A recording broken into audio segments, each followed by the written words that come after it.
દાખલા ગણ્યા હતા. ઉદાહરણ 6 જોયું હતું, ઉર્જા મૂલ્ય કેવી રીતે મળે, અને સ્વાધ્યાયનો આઈ થિંક 14મો દાખલો જોયો. હવે પછી આગળ વધીશું. બાકીના દાખલા સેમ પેટર્ન, બધા દાખલાની પેટર્ન છે, એક જ પેટર્નના દાખલા, ખાલી તત્વો અલગ અલગ હોય. તો આપણે જે દાખલો જોયો તો એ જોઈએ તો સ્વાધ્યાય 14મો, એના પછી નેક્સ્ટ સ્વાધ્યાયનો 15મો દાખલો છે, એ આપણે જોઈએ. સ્વાધ્યાયનો 15મો દાખલો એવો છે, રકમ વાંચું છું. ન્યુક્લિયર પ્રક્રિયા capital F plus small b એમાંથી બને છે capital C plus small d નું મૂલ્ય એમાં Q ma plus mb minus mc minus md c square વડે વ્યાખ્યાયિત કરવામાં આવે. એ તમને ખાલી એમ કીધું છે આવું થાય એમ થિયરી, એનું કઈ કામ નથી. દળો આપ્યા છે બધા ન્યુક્લિયસના. તમને આપેલી વિગતો પરથી Q મૂલ્ય ગોતો અને જણાવો કે પ્રક્રિયા ઉષ્માક્ષેપક છે કે શોષક. Q મૂલ્ય પેલા ગોતવાનું ઉર્જાનું, પછી એની પરથી પ્રક્રિયા ઉષ્માક્ષેપક છે કે શોષક એ તમારે કહેવાનું. એકની અંદર બે દાખલા છે, બે પ્રક્રિયા એવી છે. રેડી? Q નું મૂલ્ય પ્લસ આવે તો ઉષ્માક્ષેપક, Q નું મૂલ્ય માઇનસ આવે તો પ્રક્રિયા આપમેળે થતી નથી, તો ઉષ્મા શોષક. એટલું તમારે કહેવાનું છે. તો એમાં તમને પ્રક્રિયા આપી છે પહેલી, સ્વાધ્યાયનો 15મો દાખલામાં પહેલી પ્રક્રિયા H11 પ્લસ H13 એમાંથી બને છે H12 પ્લસ H12 અને જે કાંઈ ઉર્જા મળશે કા આપવી પડશે અને કા ઉત્પન્ન થશે. એટલે આપણે ખબર નથી. તો આ બધું આપ્યું છે. હવે અહીંયા દળની જરૂર પડશે, તો માસ ઓફ ન્યુક્લિયસના બધા દળો આપ્યા છે. તમને માસ ડ્યુટેરોનનું આપ્યું છે 2.014102 U. Ready? Mass of tritium ડ્યુટેરિયમનું થયું, ટ્રિટિયમનું આપ્યું છે 3.01604.9 U. અને ઓકે, બે માસની જરૂર પડશે, ડ્યુટેરોન, ટ્રિટિયમ. પ્રોટોનનો માસ તો ખબર જ છે આપણે શું આવે. રેડી? અને બીજી પ્રક્રિયાના બીજા માસ આપ્યા છે, અને બીજી પ્રક્રિયા લખશું ત્યારે એના માસ આપણે લખશું. તો અત્યારે આ દાખલો છે એ કેવી રીતે ગણવો ખાસ. તો હવે આ પ્રક્રિયાનો દાખલો કેમ ગણવો? તો મેં સેમ પેટર્ન, પ્રક્રિયકનું દળ, નિપજનું દળ, પ્રક્રિયકમાંથી નિપજનું દળ બાદ કરો, કે જવાબ આવે દળ છે એ નેગેટિવ આવે તો ઉર્જા નેગેટિવ આવે તો ઉષ્મા શોષક, નકર ઉષ્માક્ષેપક. તો અહીંયા સ્ટાર્ટ કરીએ આપણે. પ્રક્રિયકોનું કુલ દળ એને આપણે M1 કહી દઈએ. તો પ્રક્રિયકનું કુલ દળ એટલે શું આવે? Hydrogen plus tritium. તો હાઇડ્રોજનનું કુલ દળ તો આપણે ખબર છે, F400 બરાબર. અને ટ્રિટિયમનું દળ, તો ટ્રિટિયમનું દળ આપ્યું છે 3.01649. તો બેનો સરવાળો કરશો એટલે પ્રોટોનનું દળ પ્લસ ટ્રિટિયમનું દળ આપ્યું છે, બેનો સરવાળો કરશો એટલે સરવાળો આવશે 4.0238 74 એવું આવશે. રેડી? નિપજની દળની વાત કરી તો નિપજોનું કુલ દળ એને આપણે કહી દઈએ M2. તો નિપજમાં કોણ કોણ છે? બે વખત ડ્યુટેરિયમ છે, બે વખત આનું દળ, બે વખત ડ્યુટેરિયમ છે. એટલે આપણે કામ કરી 2 ગુણ્યા ડ્યુટેરિયમનું દળ આપ્યું છે 2.014102. આ બેનો ગુણાકાર કરશો તમે એક્ઝેક્ટ તો એ આવશે 4.0282204 અને દળનો એકમ આવશે ANU. હવે દળ ક્ષતિ ગોતવી પડશે, તેથી દળ ક્ષતિ M1 માઇનસ M2. તેથી ડેલ્ટા M1 છે 4.02384 માઇનસ M2 4.0282204. આમ જુઓ તો 0.23 છે, 0.28 છે. ઓબ્વિયસલી દળ ક્ષતિ છે એ નેગેટિવ આવશે, માઇનસ. તો તમે એની બાદબાકી કરો તો એ આન્સર આવે છે 0.00431 માઇનસ અને 66 આવે છે. તો આ દળ ક્ષતિ એવી નેગેટિવ. હવે શું કરીશું? દળ શક્તિને સમતુલ્ય ઉર્જા તો એ આવશે ઈ બરાબર ખબર છે 931 માં 48 વાળે ઉડી નાખવાનું અને અહીંયા દળ શક્તિ માઇનસ છે માઇનસ 0.00431 તો આ બેનો તમે ગુણાકાર કરશો જવાબ તો માઇનસ જ આવશે. તો એનો જવાબ આવશે માઇનસ 4.02082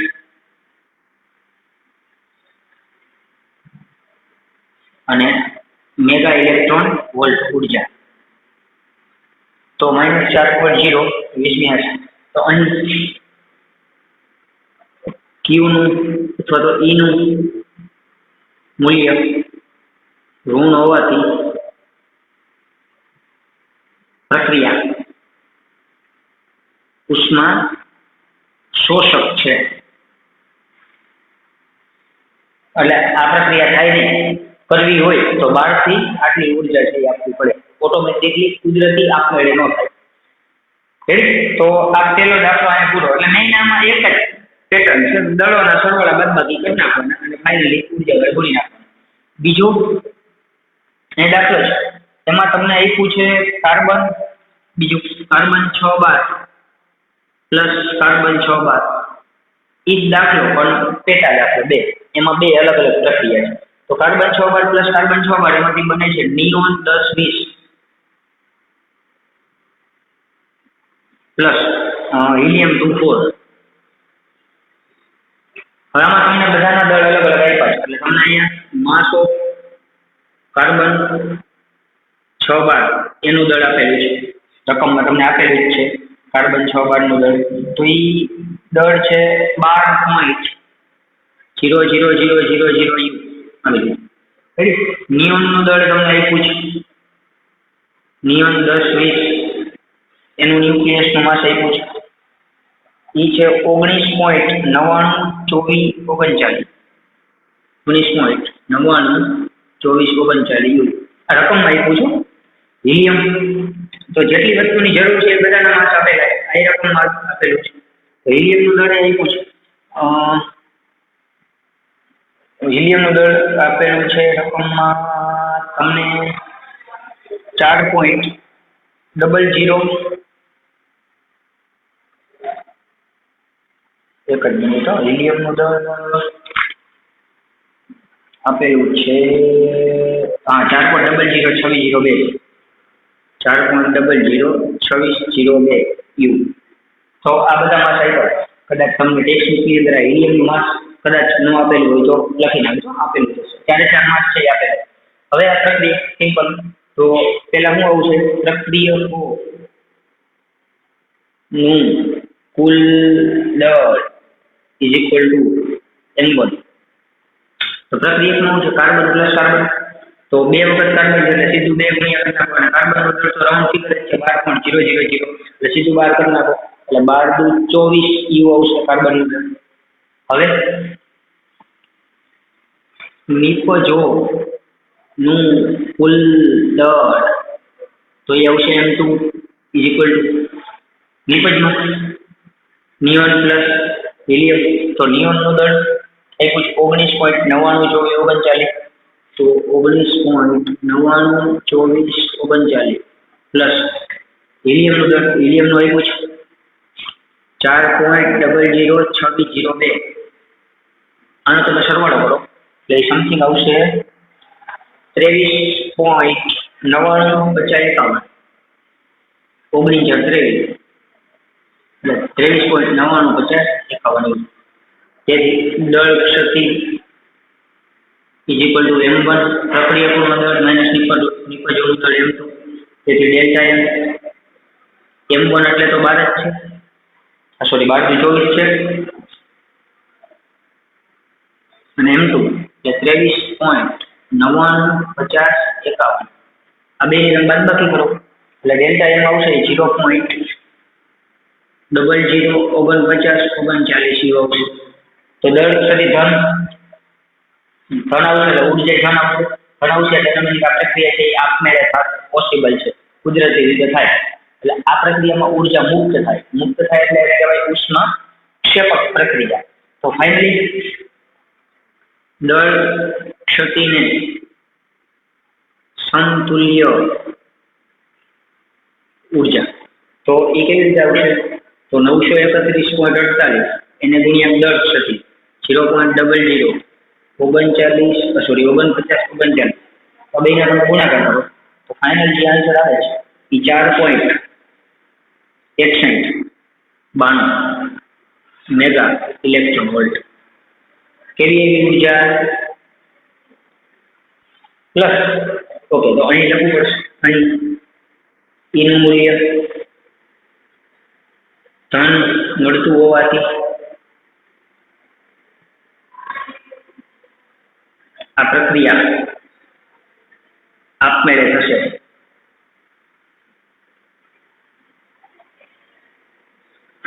અને ઉષ્મા ક્ષેપક છે. ઉષ્મા ક્ષેપક છે. કઈ તો આ પ્રકારનો દાખલો તો સેમ પાછો એક જ પેટર્નનો દાખલો થયો. તો આમ બધા દાખલા એક જ પેટર્નના દાખલા. તો ખાસ એકવાર નજર નાખી આ દાખલામાં અને ફેસબુક ની અંદર છે એ ગણવું હોય તો તમે ગણી શકો છો. આના પછીનો દાખલો આપણે જોઈએ એ પણ સેમ આના જેવો જ છે. તો આપણે જે ગણ્યો 15 એના પછી છે એ આપણે દાખલો ગણી 16 અથવા તો આપણે કામ કરી 16 અથવા આપણે કામ કર્યું. ઓકે, 16મો દાખલો ગણે. 16મો આના જેવો જ છે.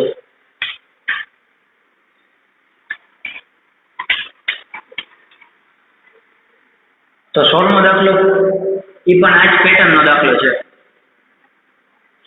બધા દાખલા છે ને બંધન ઉર્જાના રિલેટેડ દળ શક્તિને અનુરૂપ જ બધા દાખલા. એટલે એક પેટર્ન આવડે તો બાકીના બધા દાખલા છે એ આવડી જાય. તો હવે સ્વાધ્યાયનો 16મો દાખલો એટલે 13.16 દાખલો છે. એની રકમ જો ધારો કે આપણે ફેરસ 2656 ન્યુક્લિયસનું વિખંડન એટલે ફેરસ 2656 વિખંડનની થિયરી આમ ભણવાનું બાકી. આ બધા દાખલા પૂરા થાય એટલે આપણે વિખંડનની થિયરી પર જવાનું. પણ વિખંડન એટલે શું થાય કે કોઈ પણ તત્વ છે એ બે ભાગમાં સ્પ્લિટ થઈ જાય, તૂટી જાય, એને વિખંડન કહેવાય. તો ફેરસ 2656 ન્યુક્લિયસનું વિખંડન બે સમાન ટુકડા એલ્યુમિનિયમ 2328 માં કરવાનું વિચારીએ. એટલે અહીંયા જે વિચારવાનું છે કે ફેરસ 2656 છે આને તોડવાનું છે કોઈક રીતે. તો કોઈક રીતે એને તોડી અને એના બે કટકા વિચારવાના છે. એલ્યુમિનિયમ 2328 બે કટકાઓ સમાન 2328. તો ચેક કરો 28 દુ 56 13 દુ 26 આ પ્રક્રિયા બરાબર. તો ધારો કે આપણે ફેરસ 2656 ન્યુક્લિયસનું વિખંડન બે સમાન ટુકડા એલ્યુમિનિયમ 1328 માં કરવાનું વિચારીએ. અત્યારે આવું આપણે વિચારીએ. આવું વિખંડન ઉર્જાની દ્રષ્ટિએ શક્ય છે. આ વિખંડન છે ને એ કુદરતી પ્રક્રિયા છે. વિખંડન ખાસ આપણે ભણવાના છે. હકીકતમાં યુરેનિયમનો ટુકડો હોય તો એની ઉપર બોમ્બાર્ડિંગ કરવામાં આવે તો લોટ ઓફ પ્રમાણમાં જે ઉર્જા મુક્ત થાય અને જેનો યુઝ કરીને આપણે રાસાયણિક બોમ્બ, હાઇડ્રોજન બોમ્બ એ બધા બોમ્બ છે એ બનાવતા હોય. તો બે પ્રકારની પ્રક્રિયા છે. વિખંડન એટલે યુરેનિયમ કેટલા બધા ટુકડોમાં વિભાજન થાય અને તમને ઉર્જા મળે. અથવા તો બે નાના નાના હલકા ન્યુક્લિયસ ભેગા સંલગ્ન થાય છે એને સંલયન પ્રક્રિયા કહેવાય. તો સૂર્યની અંદર જે જોવા મળે છે તાપ ન્યુક્લિયર સંલયન પ્રક્રિયા જોવા મળે. તો વિખંડન ની પ્રક્રિયાનો યુઝ કરીને પાવર જનરેટ કરવામાં આવે છે. વિપુલ પ્રમાણમાં ઉર્જા આપણે મેળવી શકીએ. બરાબર. તો ખાસ વિખંડન અને સંલયન છે ને કુદરતી આપમેળે થતી પ્રક્રિયા. આપમેળે મતલબ ઉષ્માક્ષેપક પ્રકારની પ્રક્રિયા. તો અહીંયા આપણે આવું વિચારીએ કે લોખંડનો ટુકડો છે એનો બે અલગ અલગ એલ્યુમિનિયમ બે સમાન એલ્યુમિનિયમ ટુકડામાં વિભાજન કરવાનું વિચાર્યું તો આવું વિખંડન ઉર્જાની દ્રષ્ટિએ શક્ય છે. પ્રક્રિયાનું ક્યુ મૂલ્ય શોધીને સમજાવો. એટલે આમાં પ્રક્રિયાનું ક્યુ મૂલ્ય ગોતવાનું છે. જો ક્યુ મૂલ્ય ધન આવે તો પ્રક્રિયા આપમેળે થાય અને ઉર્જા છૂટી પડે તો શક્ય છે. પણ જો ઉર્જાનું મૂલ્ય ઋણ આવશે તો પ્રક્રિયા આપમેળે થતી નથી. આપમેળે ન થાય તો એનો કેવો થાય કે ઉષ્મા શોષક પ્રક્રિયા. તો વિખંડનની દ્રષ્ટિએ શક્ય નથી. વિખંડનની દ્રષ્ટિએ એટલે તમે ખેરસનું આવી રીતે વિખંડન ન કરાવી શકો. કારણ કે વિખંડનની પ્રોસેસ ટોટલી આપમેળે થાય છે. વિખંડનમાં તમને ઉર્જા મળે છૂટી પડે તો અહીંયા જો પ્લસ આવે તો બરાબર છે, ઉર્જા છૂટી પડે આપમેળે. પણ નેગેટિવ આવે તો પ્રક્રિયા થાય જ નહીં, ઉષ્મા શોષક થાય. એટલે પ્રક્રિયા ઉર્જા છૂટી ન પડે, આપવી પડે. તો આપણે એક ચેક કરવાનું છે કે વિખંડનની દ્રષ્ટિએ આ સાચું છે તો ક્યુ મૂલ્ય ગોતી તમે સમજાવો. તો અહીંયા તમને છે ને માસ આપેલા છે, બધા ન્યુક્લિયસના માસ આપેલા હોય. ખેરસ 2656 એનું તમને માસ આપેલું છે 55.349.4 યુ અને સામે એલ્યુમિનિયમનું તમને માસ આપેલું છે એલ્યુમિનિયમ 13.28. તો એનું દળ રકમમાં આપ્યું છે 27.98191 યુ અને ક્યુ મૂલ્ય ગોતવાનું છે. રેડી? તો કેમ કરશો? તો અહીંયા લખશું પ્રક્રિયકનું કુલ દળ, જેને આપણે M1 કહીએ. અને પ્રક્રિયકમાં તો માત્ર આ જ છે તો એનું જ દળ આવશે. તો એ કેટલું આવશે? 55.349.4. રેડી? યુ. હવે નિપજોનું કુલ દળ એને આપણે કહીએ M2. તો એલ્યુમિનિયમ 1328 પ્લસ એલ્યુમિનિયમ 1328 એટલે 2 વખત થયા એટલે 2 ગુણ્યા કરી નાખો સીધું દળ. તો એલ્યુમિનિયમનું દળ છે 27.98191. 2 વડાનો ગુણાકાર કરશો તો જે આન્સર આવશે એ 55.96.382 આવશે. બરાબર? તેથી દળ ક્ષતિ માસ ડિફેક્ટ અથવા તો mass error equal to M1 minus M2. હંમેશા કરવાનું પ્રક્રિયકમાંથી નિપજનું દળ બાદ તો જ હાજી ખબર પડશે. તેથી ડેલ્ટા M1 એ તો આ છે 55.349.4 માઇનસ M2 નિપજનું કુલ દળ 55.96382.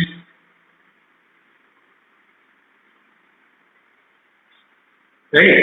તો 55.349.4 અને 55.69382 એ બેનો તમે બાદબાકી કરશો એટલે આમાં ખબર પડી જશે 55.93 છે અને 55.96 છે તો એ નેગેટિવ આવશે. તો ફાઇનલી જે આન્સર આવે એ માઇનસ 0.0288 યુ આવશે. તેથી દળ ક્ષતિ ને સમતુલ્ય ઉર્જા તો E બરાબર 931.48 એને ગુણ્યા માઇનસ 0.02888. તો આનું તમે ગુણાકાર કરો ફાઇનલ તો એ આવશે 26.90 અને માઇનસ મેગા ઇલેક્ટ્રોન વોલ્ટ. તો અહીં લખી નાખો. અહીં એનું મૂલ્ય ઋણ મળતું હોવાથી પ્રક્રિયા આપમેળે થશે નહીં અને ઉષ્મા શોષક પ્રકારની છે.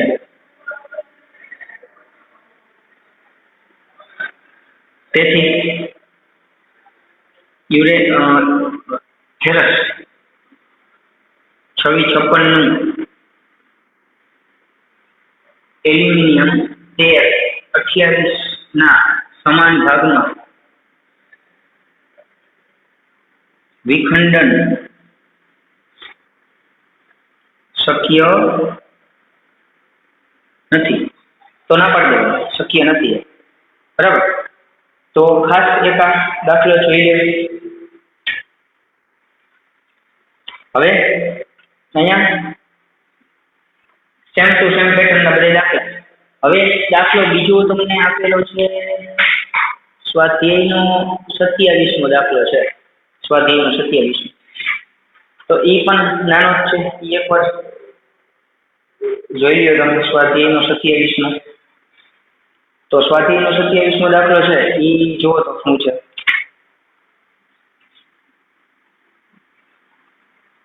સ્વાધ્યાયનો 27 દાખલો એમાં એવું છે, ઝડપી ન્યુટ્રોન વડે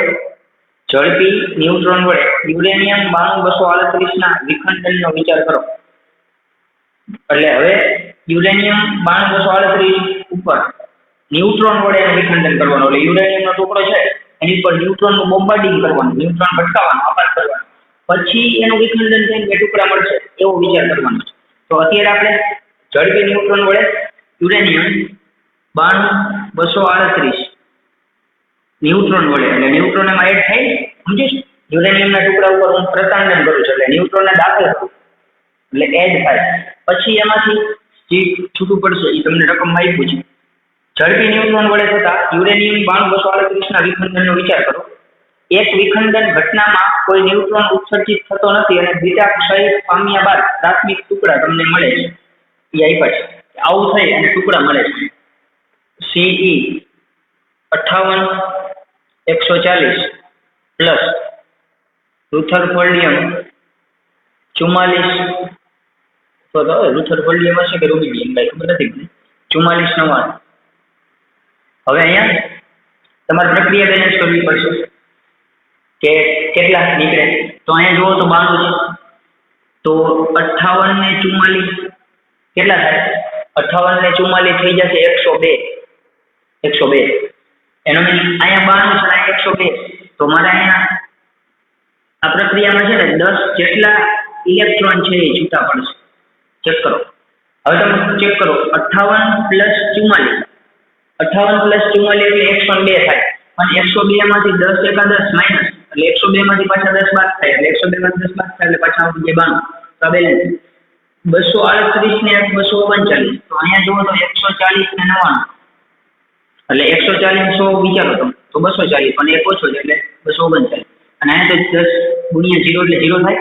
રેડી? તો આ પ્રક્રિયા બેલેન્સ કરવા માટે અહીંયા તમારે 10 ઇલેક્ટ્રોન છૂટા પાડવા પડે. તો ગણવું પડશે કે કેટલા ઇલેક્ટ્રોન છે છૂટા પડે. હવે આ પ્રક્રિયામાં વિખંડન પ્રક્રિયામાં Q નું મૂલ્ય ગોતો. એટલે આ પ્રક્રિયામાં પાછી Q ઉત્સર્જન થાય એ ગોતવાની. બરાબર? અહીંયા મેં તમને ખાસ કીધું કે Q મૂલ્ય ગોતવા માટે તમારે પ્રક્રિયામાં નિપજનું દળ લેવું પડશે. અહીંયા તમને બધા દળ આપ્યા છે રકમમાં, તમામ પ્રકારના દળ આપ્યા છે. કે આનું દળ આપેલું છે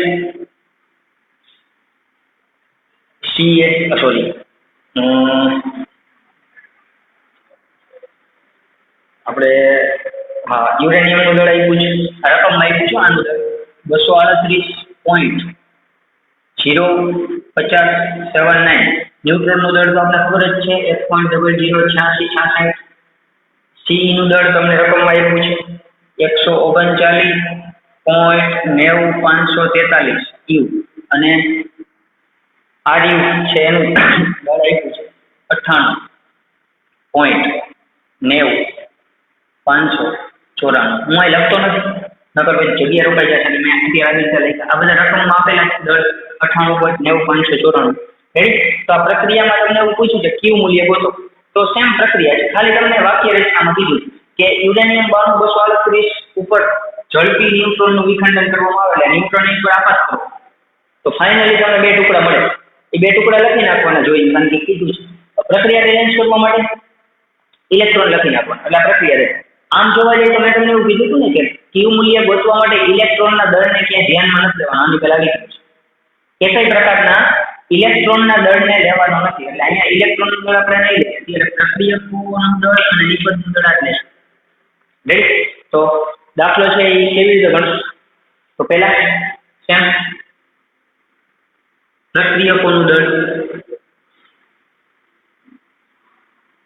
કુલ દળ, તો એ આવશે M1 પ્રક્રિયકમાં યુરેનિયમ અને ન્યુટ્રોન છે તો યુરેનિયમ 238.05079 પ્લસ ન્યુટ્રોન 1.008666 પ્રક્રિયકનું દળ આ પ્લસ આ તેનો સરવાળો કરો તો એ આવશે 239.059456 યુ રેડી. હવે નિપજનું કુલ દળ તો એ આવશે M2. નિપજમાં મેં તમને કીધું ઇલેક્ટ્રોન નથી લેવાના, ન્યુક્લિયસની ચર્ચામાં આપણે ઇલેક્ટ્રોન ધ્યાનમાં નથી લેવાના. તો Ce પ્લસ Ru નું દળ આવે એટલે એ આવશે 139.90543 પ્લસ 98.90594 બરાબર. એ બેનો સરવાળો કરશો તમે બે દળનો એટલે આન્સર આવે છે 238.81 તેથી દળ ક્ષતિ M1 માઇનસ M2 તેથી ડેલ્ટા M1 239.0594 એમાંથી બાદ M2 છે 238.81 જો ધન જ આવે આ 239 આ 238 તો ધન જ આવે કારણ કે વિખંડન પ્રક્રિયા પોસિબલ છે એટલે પ્રક્રિયા આપણે થાય તો ફાઇનલી ડેલ્ટા M શું આવે તો બે ની બાદબાકી કરશો એટલે ડેલ્ટા M છે 0.248086 મળશે યુ. તેથી દળ ક્ષતિને સમતુલ્ય ઊર્જા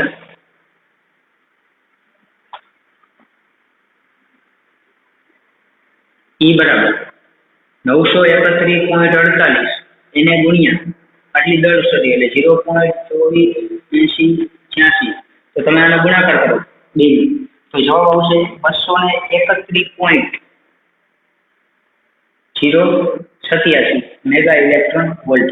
તો વિખંડન પ્રક્રિયામાં આટલી ઉર્જા છે એ છૂટી પડે બરાબર. એટલે ઉષ્માક્ષેપક પ્રક્રિયા છે, પ્રક્રિયા આપમેળે થાય. તો તમને ખાલી એમ જ કીધું છે કે યુરેનિયમ ઉપર ન્યુટ્રોન બોમ્બાર્ડિંગ કરવામાં આવે, વિખંડન કરવામાં આવે અને બે ટુકડા છૂટા પડે તો ક્યુ મૂલ્ય ગોતો. આ બેલેન્સ કરતા ન આવડે તો ચાલશે પણ એકવાર ચેક કરી લો કારણ કે અહીંયા તો 0 જ છે, આ થઈ ગયા છે 238.39 એટલે એ થઈ ગયા એટલે ઉપર 0 આવે. હવે અહીંયા વધી ગયા 102 ઘટાડવા 10 જેટલા એટલે ઘટાડવા માટે બાદબાકી લેવી પડે એટલે માઇનસ નીચે આવે એવું ઇલેક્ટ્રોન એક જ છે તો એ 10 જેટલા ઇલેક્ટ્રોન છૂટા પડે એટલે ઓટોમેટિક પ્રક્રિયા બેલેન્સ થઈ જાય. બાકી ક્યુ મૂલ્ય ગોતવામાં આપણે આને ધ્યાનમાં લેતા નથી, આની પછીમાંથી પ્રક્રિયા બરાબર.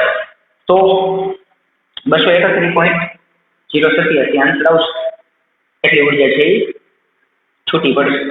બાકીના જે દાખલા છે એ આપણે છે એ આવતી વખતે જોશું. છેલ્લા 2-3 દાખલા બાકી છે ખાસ છે આ એકવાર દાખલા જોઈ લેજો બરાબર.